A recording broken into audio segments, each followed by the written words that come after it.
Good morning. My name is Scott Redler, Chief Strategic Officer at T3Live.com. Welcome to my Apple update the day before earnings. I think the last update I had was last Monday. We were trying to figure out whether or not that 419 area would hold, if we'd be able to get some kind of tactical short below that area for a move below 300, and that's been basically the last tradable move.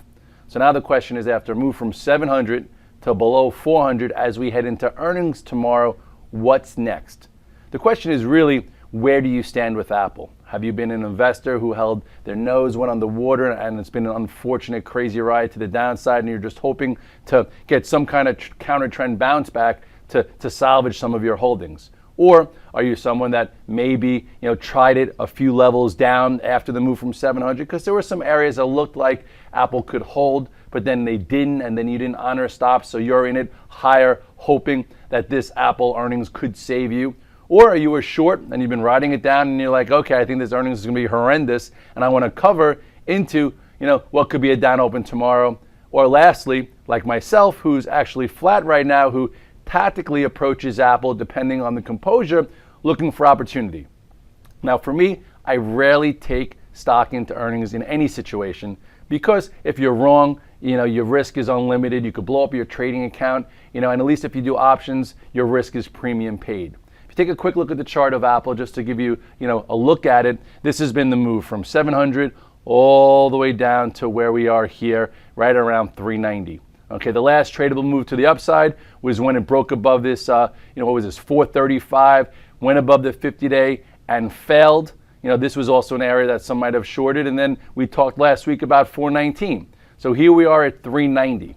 Okay, so just real quickly, I'm going to read to you what the street expectations are right now. So if we come back to me, basically it feels as if they're falling every hour almost. You have revenues, they're looking for 42.4 billion, earnings 10.07, iPhone units about 35 million, iPad about 16, 17, Mac 4 million, and then they're modeling for the next quarter about 38 billion or maybe 39 billion, earnings around 908. But I think really more important than that is, will Tim Cook finally come out with some type of plan to give money back to some investors, some kind of buyback, some kind of maybe stock, something to just to really get investors excited? Because he's spoken a few times in the last month, and every time it seemed as if he might come out and say something investors wanted to hear, he didn't. Okay, so I think right now the upside that traders are going to be looking at after the earnings are, if they just meet everything, I think the stock goes higher. If they come out and give back capital cash back, I don't want them to do a one-time cash dividend. I want them to develop a yield that's over 4%. So I think over 4% yield and anything above a 10 billion, buyback, and then if they put a stock split in there, I think that could help put a floor underneath the stock. So for me, what I'm going to do most likely is this. Just because I'm not caught in the stock, and I've actually feel like I've been trading it surgically more for bounces versus re-shorting it in areas, just in case they come out and do something very positive, I'm going to have some kind of call strategy. Typically with Apple, I do a call spread because the option premiums are through the roof and it helps you finance your actual strategy. I think I'm just going to go naked, just in case this is the one that they come out and they announce a dividend, a buyback, maybe a split, maybe the earnings have been too ratcheted down, and I don't want to limit my upside. But I'm also only going to put on an amount of calls that I feel okay with losing, because I'm going to do I'm going to get calls for Friday, the weeklies, and if they happen to be as bad as everyone thinks, this stock could gap down and it could go to more macro support in the 350, 370 area. So if you buy calls, your risk is premium paid, but there'll probably be a zero. But I don't think that would be the end of the world. The only reason why I would do calls is because if they do that kind of announcement, stock's going to be halted.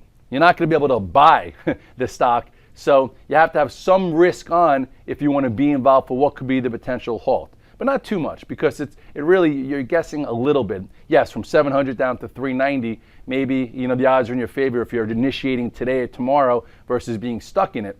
But if it's wrong and it opens 30 points lower, I feel like on Wednesday or after hours, there'll even be more opportunity. If you go back to the chart here of Apple, you will see that you go more to you look a little further back, and you'll see a lot of support in this area, in this 350 area. This is where it broke out in 2011. There's your retest, and here's right around 360. Okay, so this would be a significant move to the downside from where it came from. So if they don't say enough to halt it to the upside and it goes down 30 or 40 points, then at least earnings are out of the way.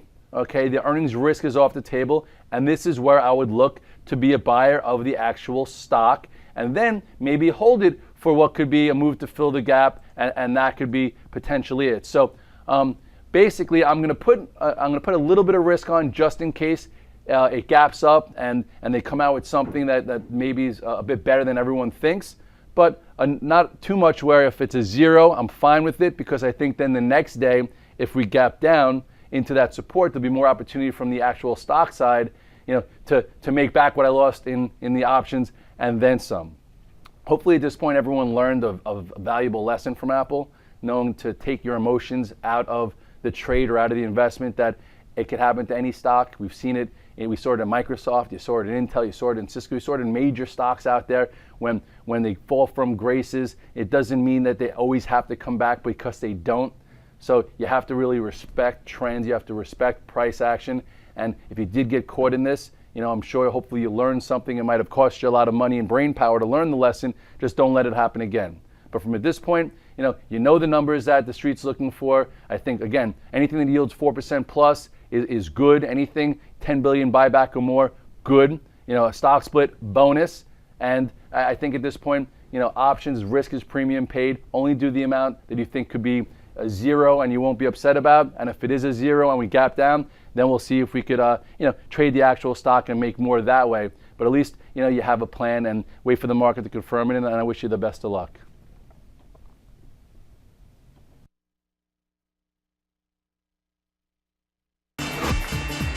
There's such a fine line, making money and losing money in the market. We want to teach you the concepts. You have to be okay with the type of trader that you are. We want to teach you the processes.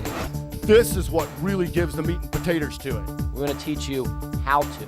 The bottom line is you want to make money trading. I can promise you that I can make you a better trader. Join T3 Live at the Boca Raton Hotel and Resort April 26th and 27th for a free trading education event. Call now.